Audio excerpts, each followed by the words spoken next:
Hey folks, welcome once again to another episode of SwillinGrog's Wonderful World of Beer here at SwillinGrog HQ in Toowoomba, Queensland.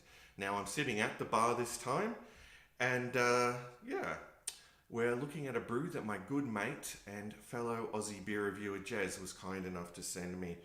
It's from Stone and Wood down in Byron Bay, New South Wales, and it's their Jasper Ale, which comes in at 5.4% alcohol by volume. Now, it's in a lovely deep chilled 500ml bottle. Now, I've not tried this ever before. I think I may have seen it in passing, but I'm going to get to try it now and review it for you all, thanks to Jez.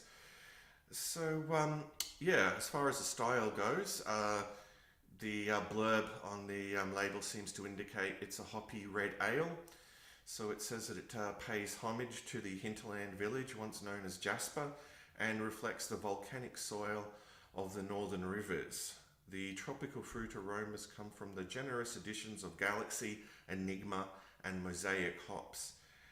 These are balanced with a smooth and velvety mouthfeel from the roasted malts that give hints of caramel, toffee and hazelnut. So I must say that sounds pretty darn good to me. So I'm going to use that trusty old BB Barfly bottle opener to take off the cap, and there was some nice smoke there. Ooh, yes.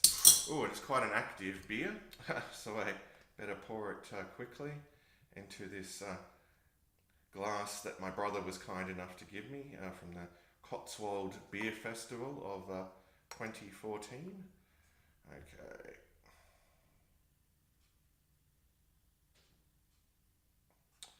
Get it all out there. Alright, plunk that down. So looking at the appearance, it's definitely one that's on the amber spectrum. Quite effervescent and quite hazy.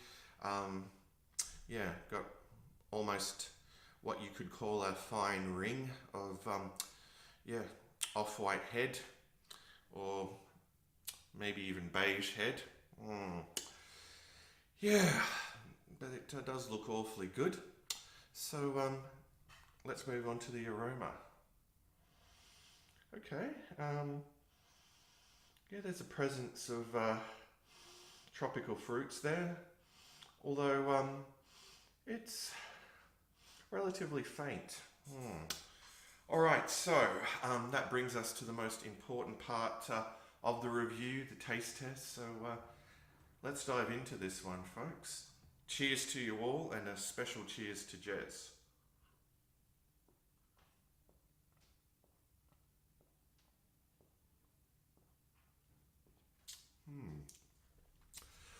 All right, well, up front, I'm getting, a good hit of malt. And probably not as hoppy as I was expecting. A reasonably balanced red ale, in fact. I think it's time for another gulp.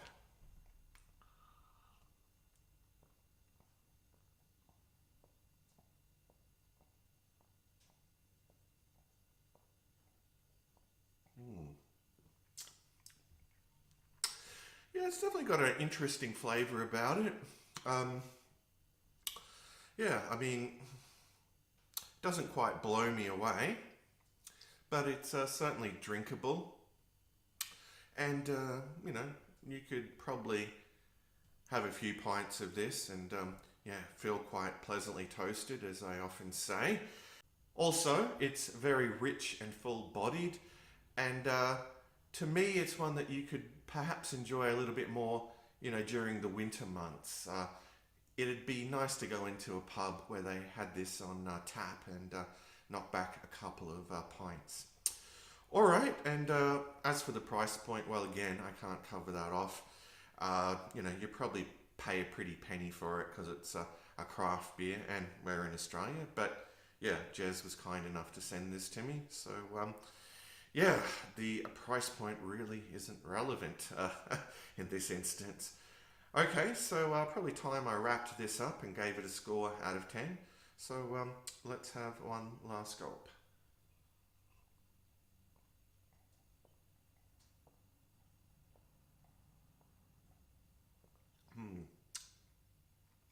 All right, well, all in all, it's not a bad red ale.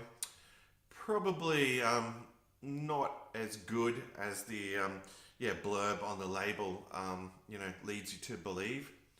Although it's decent enough. Yeah, but I was certainly expecting more from Stone and Wood. Um, Again, yeah, I mean, I hate to be negative and all that about it, but really, I mean, I'm just being critical of it as a reviewer is when it comes to beers. Yeah, would I go out of my way to buy it? Well, probably not, but it's okay. I mean, but I guess the fact is there's better examples of this style out there. That's for sure. Anyway, as for a score out of 10, well, I'd probably give it a 7.5 out of 10. So there you go, folks. A 7.5 for Stone and Wood's Jasper Ale. All right, well, I'm just going to kick back, drink down the rest of this, and I'll see you all in the next review. But until then, fare thee well, all.